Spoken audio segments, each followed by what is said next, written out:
I'm flat out in awe of how the media is a finely tuned propaganda machine for the government.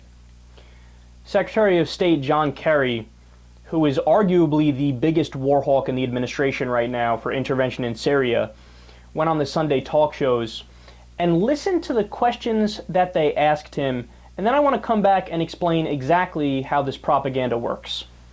The reaction from the Syrian state media is that this is the beginning, they say, of an historic American retreat. Do you feel undermined? Do you think the United States has undermined its leverage in the world, its credibility, having ramped up the specter of military action as being imminent and then saying, well, no, we're going to go to Congress first?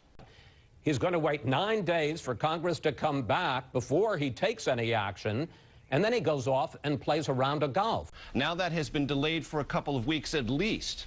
Are you in any way disappointed that your advocacy for a swift response was overridden? But if Congress were to vote no, and then the president were to strike, wouldn't that set up a constitutional crisis? And are you comfortable with Congress waiting until next week for a vote and confident the war resolution will pass? President Obama has gone, these are his words, from leading from behind to not leading by going to Congress. He says that it raises doubts about the United States' reliability and determination. Can I get your response on that? Haven't you handed Syria and Iran at least a temporary victory, sir? Man, that's really interesting. So notice something. The media was critical, and they were asking tough questions. And of course, if the media wasn't asking tough questions, we would all be really pissed. The American people would be like, what the fuck? Your job is to ask the government tough questions. What are you, Pravda in the Soviet Union? What are you, the state-run TV in North Korea? You have to ask tough questions. But notice what kind of questions the tough questions were. They were to the right of John Kerry. So John Kerry has no problem if you're being tough on him because you're more war hawky, because at the end of the day, what does he want? He wants to take military action against Syria. So if the questions are tough, but they're also in favor of taking military action, then okay, ask me tough questions all day long. So they set up a false choice, and that is the genius of it. The conservative position has become, well, you look weak. President Obama set up a red line, and then he blinked when they hit that red line, so he should just attack without getting approval from Congress. Duh. So that's how the questions are framed when they ask John Kerry questions. They say, why didn't he just do that, right? So that's the conservative position, and now all of a sudden, what's the liberal position?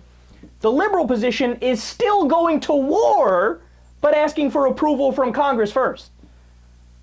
Oh, man. Orwell himself would be impressed at the way that this machine is working. Now understand something, I don't think it's nefarious. So what I mean by that is you don't have the people from CNN and ABC and CBS, they, get into a smoke-filled dark back room and they start talking like, we will push for war with Syria, No, that's not how it works.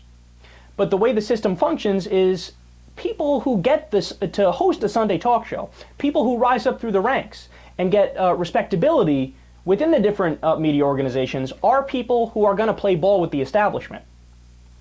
So if the only positions of the establishment are, hey, you should have attacked without going to Congress, or you should go to Congress first and then attack, then that's going to be the spectrum of debate, and that's it.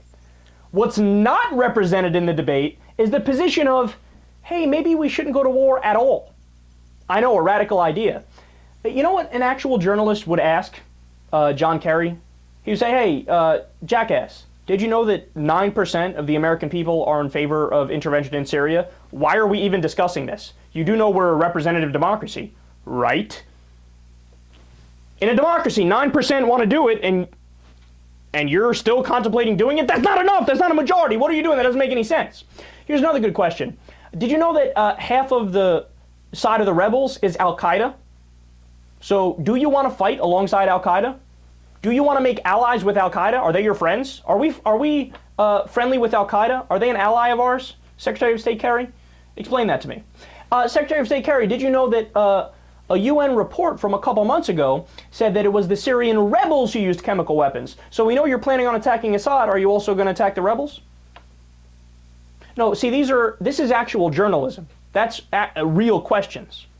But of course, that's left out because nothing gets in the way of propaganda and nothing will get in the way of the war that's coming.